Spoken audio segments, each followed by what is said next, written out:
Hello and a warm welcome to an episode of The Head Coach with me, Daniel. It's Season 4, Episode 1, and today we're still at Dover and we play our first game of the season at home to Mansfield. I cannot get out of this club. I've had so many interviews, so many opportunities this summer and just not been able to get one to go through. So for example, we had Scunthorpe and Doncaster we applied for, but the club wouldn't allow us to leave and they couldn't afford the compensation.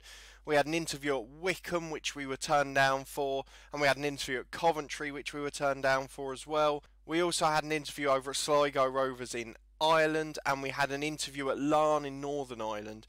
Now Larne actually offered us a job and we're going to go and have a look at them. We just turned it down in the end because they are only a one-star club and technically it goes against my rules. It's a step backwards. They offered us slightly less money a week, but they're the only professional club in Northern Ireland. They've had loads of money chucked in real life and are on the way up and will probably be in the Premier League next year for them. But unfortunately on this game the financial side hasn't replicated, so they didn't actually have any money, and the interview was how do you feel about working with a club with limited resources, which is a shame. They've been in this league for a couple of years, the top division, and they finished 9th both times. They're predicted to finish 5th this year, and they've got one star regen player, which is Michael McManus. He's got a knock there you can see, but he's a cracking player. And he's better than any of the strikers we've got as an example, and he's got a professional personality, so it was tempting, I can't lie, it was very tempting, but unfortunately it goes against our rules, so I couldn't take it. In real life, if I was managing a National League team, I wouldn't then go across to manage a mid-table Northern Ireland Premier League team in a wholly semi-professional league bar my team. So I think based on the fact that we were wanted by a couple of League 2 clubs, we're not far away now, and if we can have a good start to this season, we're probably one of those who would be considered for a League 2 job should it come up. You can see financially we've somehow gone back into the red, though yet again this summer we've weakened the team, and I know I said it last year, but I really can't see how we've managed to do it this season. So let's go and have a look at the transfers. It's the most important bit at the start of the season, and as usual there's not much to report in terms of ingoings. We've lost some good players over the summer. Ryan Hall being the key man, he's 32 now and he is on the decline physically, but I had thought if you replace our top assist scorer and best winger from last season that you would have then gone and replaced him in the transfer market, but apparently not. We also lost Jake Hyde, who to be honest hadn't been in the squad for about 6 months, and Josh Passley, who was in the same boat. But Giancarlo Galifiuco, although not a good player, was our only backup centre-half at the time, but thankfully this position has been strengthened, so we're not too worried about that. If we go and have a look at the proper transfers, you can see we've got one outgoing in terms of a loan, and it's a backup keeper who had been signed for us who was nowhere near good enough. It's a 1.5 star player who's gone out on loan to Nuneaton, and as it stands we've only got one goalkeeper at the club now. We've got 5 ins, including one very familiar heroic name that we remember from our first season at Dover. So we'll start with him, that's Matthew Casey. He's a 3-star current ability, 5-star potential loan player, hasn't really progressed since leaving us a year ago. He had his loan spell for Morecambe last year, who were in the National League but were a professional club, so we couldn't begrudge him going there. He did okay, but he's back with us now, and unfortunately can't actually get in the team at the moment. We've mentioned the goalkeeper we signed as well, so we've got just 3 more. We've got Jordan Murphy. Now this name brings back a bit of memories for me, and I'll have to explain it because obviously it was off camera. A couple of years ago I did a save where I started like this with Worcester. He played as a one-man defensive forward ahead of a shadow striker and was absolutely sublime. Took me from the bottom league all the way up to League 1 in 4 seasons and scored about 150 goals in the meantime. I took him with me to Aston Villa, who I took over then at the top of League 1, and he took us to promotion to the Championship there as well before it became a bit much for him, and he improved hugely. Obviously he's not going to do that here. It's a semi-professional team, none of our players have really progressed, and he's only the 4th choice striker at the club, but just to have his name about brings back a lot of sentiment for me, so he will get a few games. But he's a 2.5 star current ability player with 4.5 star potential, and he has got that ability to play as the advanced forward should we need it. He's also left footed, which might come in useful as well. We've also got Connor Lemon High Evans, which we're just going to refer to as Connor Evans, obviously. It's a great name, but we're going to refer to him as Evans because we don't want to have to take 10 seconds to say his name every time. He is an out-and-out advanced forward, and he's probably slightly better than Jonah Oyunga, who's already here. He's 3-star current ability, 4.5 star potential. I don't know which club he was officially at last. It was Bromley. He was there last season and didn't play a game. I tell you what, how Bromley have managed that, I don't know. He got relegated, they said. So they got relegated from this league last season, and he didn't get a game. That astonishes me. But nevertheless, we're the beneficiaries from that. He's come to join us. I've got to go and have a look at who Bromley strikers are for them to not have given him a game. Kieran Phillips. Oh, he's okay, but he's not better, I wouldn't say. They've got players in £1,000 a week down at Bromley in the National League South. What's gone on there? Oh well, back to our team. He has had a spell at this level before with Torquay where he got about 10 goals, so he should be useful for us. And finally, we've got a fourth centre-half, which is Marvin Ekpiteta. We're going to call him Marvin, as you'd suspect. He's a 2.5-star centre-half with 3.5-star potential. Very much fourth choice, but can cover pretty badly on both flanks of the fullback if needed.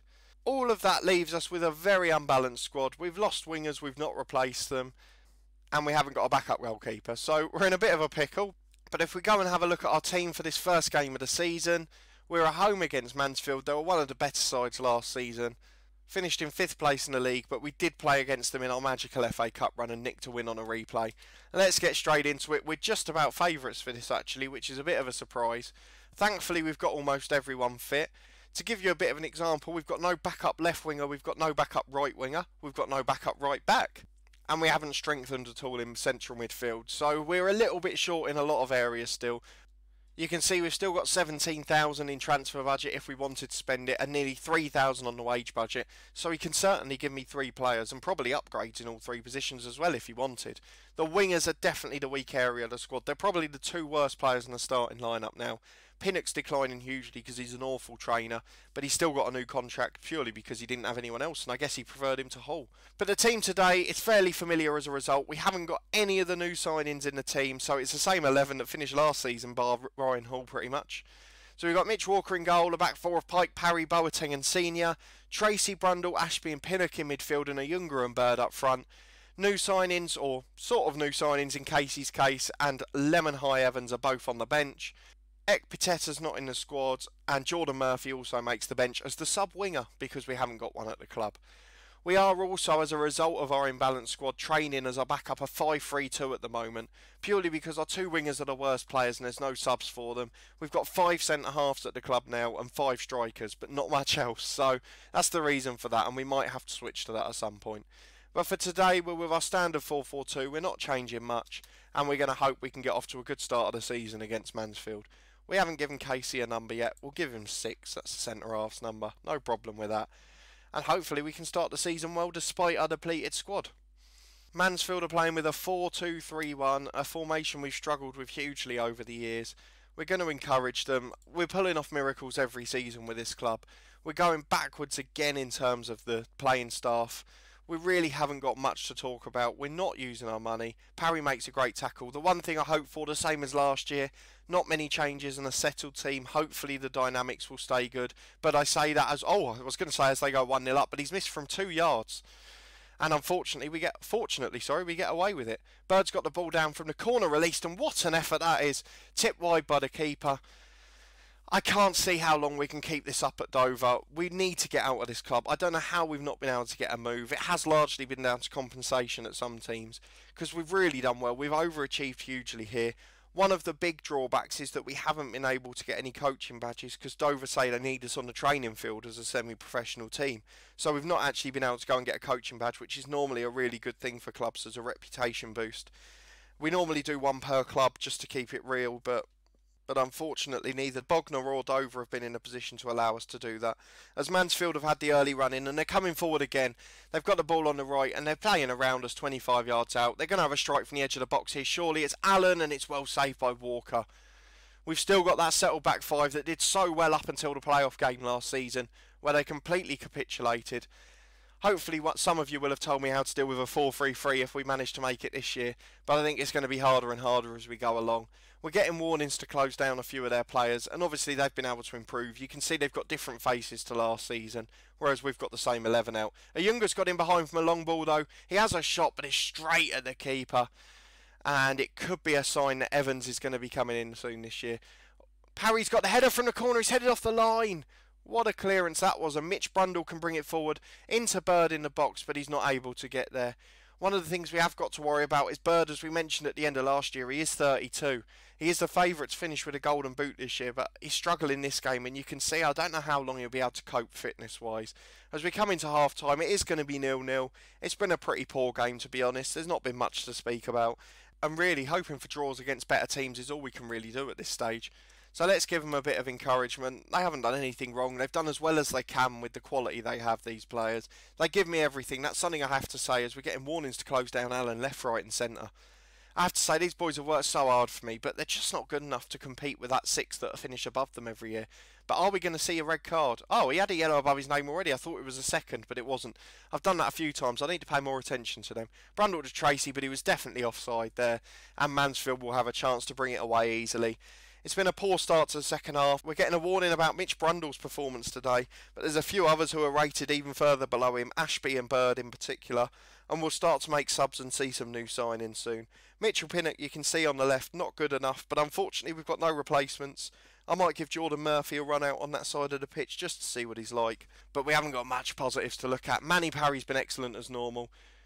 That's the only positive really so far. The ball's been cleared long. Bird loses out, but Brundle brings it down in the middle. Can we get the ball through? No, we've gone back to Tracy, but he's gone long into a Younger. Can he cross it for Bird? He's cut back, but Bird's in the middle now, and there we go. Ryan Bird was about to be taken off, but he's combined with a Younger, and we have gone 1-0 up. Probably just about deserved on the balance of the second half so far, but it has been an even game. But that quality in front of goal is all we need. Long ball in, and Mitch Walker deals with that perfectly. Now we've got a bit of confidence back. Can we make the most of this pressure? Pinnock's got it on the counter-attack. It was a great kick by Walker. We've got 2-on-1 in the box, but it's delivered to their centre-half in between the two. Pinnock again with a second chance, but straight at the first man. Brundle wins it back, and Ashby out to Pinnock. Third time lucky, perhaps. This time he's hit the first man again. Two poor deliveries. Ryan Hall would have found a man there. Brundle gets the ball forward to a Younger. Finds Bird on the edge, and great save by the keeper. We're starting to flow nicely now. Brundle to Boateng from the knockdown. And it's out for another corner. Josh Ashby to deliver, headed away by the first man. Tracy will get it wide again, I would presume. He doesn't, he goes inside to Boateng, who then gets it wide. Ashby in the middle, no one's there, and it's headed away. But we're consistently putting pressure on now as they come to counter-attack, and I'm going to regret saying it. They've got a 4-on-5, but we're getting men back really quickly. But they've still got the ball going forward now, and Brundle wins it back, but he's given the free kick away. That was breathless stuff for a few minutes there. We had a load of pressure on them, but we haven't got that ruthless streak to get the second goal. We're going to make some subs now with 25 minutes left. Ashby's had a poor game. Coventry will come on. Pinnock's been poor. I have to bring on Murphy because it's the only option I've got. I think he's okay as a winger. He's normally in the attacking role rather than this, but we'll take it. We'll leave the last one for now. Bird will have to come off at some point just because of his fitness. And we've got Evans on the bench who can make a case to come on for him. There we go. Mitch Brundle's got his customary yellow card for the game. We stopped to show you that. But with 20 minutes to go, we'll take a 1-0 at this point. We're going to have to play defensively. It's the only option we can do. We've got 5 good defenders and no one in midfield, really. If we have to drop the wingers and play a flat back 5, it'll be something I really hate doing. But that's what I say about this head coach series, is you just have to play with what you're given. So this season we might have to change to 5-3-2, not because we like it, but because it's the only formation that will fit the players. If we lose one of our wingers, that's the only option we've got left to play. And now they're coming forward. Mansfield have cut us open there. Cross from the right. Garita headers, but it's a good save by Walker. But I'm a bit concerned about how easily they got through there. They've got the throw-in from right back. The main reason I want to leave Dover, leave all the footballing stuff aside, is this awful little ground where the pitch is cut out by the side of the stadium and the roof of the terrace. We really hate that because we have to keep our sideline view, but we lose a couple of yards of the pitch. We're going to make the last change. Bird is going to come off. A Younger switches over. And Evans is going to come on as the advance forward and hopefully show us why our director of football was so keen to get him, and show Bromley why the hell they weren't playing him last season. But Pike's got the throw in on the right to Evans. Evans cuts it back, he's given the ball away, that's awful. And they're going to build a counter-attack, and he's going to get an assist for them on his first game. Garita gets the ball, shot, but it's wide. He should have crossed that. They had 3-on-1 in the middle, and Lemon High Evans nearly gives an assist to Mansfield on his debut for us. 5 minutes to go. We're going to go to a disciplined formation in a minute. Sashao should have saved a sub to go to a back 5 now, really. But Brundle's got a free kick. What an effort that is, and it's a great save to tip it over by the Mansfield keeper. Murphy's corner to Tracy. Coventry on the edge into Brundle, and his shot deflects for a corner. We have looked a lot better in the second half, and to be fair, we've been the better side. Mansfield have gone to 4-3-3, so it's about time we go defensive. We're going to be more disciplined, exploit the flanks, and we're going to go to counter-attacking. Let's see if that works out for us. The corner's going to be taken by Murphy again. He's probably going to hit it to the edge of the box. That seems to be what's happening recently. Here he goes. No, it's into the middle. Evans has lost out, but it's to Tracy. What's he going to do with it? Finds Coventry, who gives it away, and they've got 2-on-2 up top. because we haven't changed to our discipline tactic yet, but Pike gets a really good block in out for a throw-in. And with 5 minutes to go, we're going to play the hanging on game now. We have changed to our be more disciplined formation now, as Pike wins another challenge, but the cross is in. They've got extra men in the box, but Mitch Walker makes another good save and does that lovely little dive on the ball and fall to the floor, even though the shot was straight at him. He's gone for a big kick up to a Younger who's brought it down, but that's a poor touch and he's given the ball away. They've got 3-on-3 up front again now. I don't know how to curb this 4-3-3. We've mentioned it before. A Younger's lost out in the air and Stanton's brought it down, but Brundle wins it back to Evans. A Younger could have got in behind, but it was a poor ball through, and Evans has really disappointed me so far in this cameo appearance. Garita with the ball up. Look how many men they've got over there. Oh no! Oh, it was a tame shot. It's deflected and completely wrong-footed the keeper. I don't know what you can do about that. You've just got to count yourself unlucky sometimes, unfortunately. I don't know what formation they've changed for now. They've gone back to the normal one. So we're going to go back to our normal tactic as well. Just to give you a sort of an idea of how we play this game, really. Where we change things. We are a head coach. We're more focused tactically and on the team. We don't have to do much off the pitch, so we have to focus on what we can control.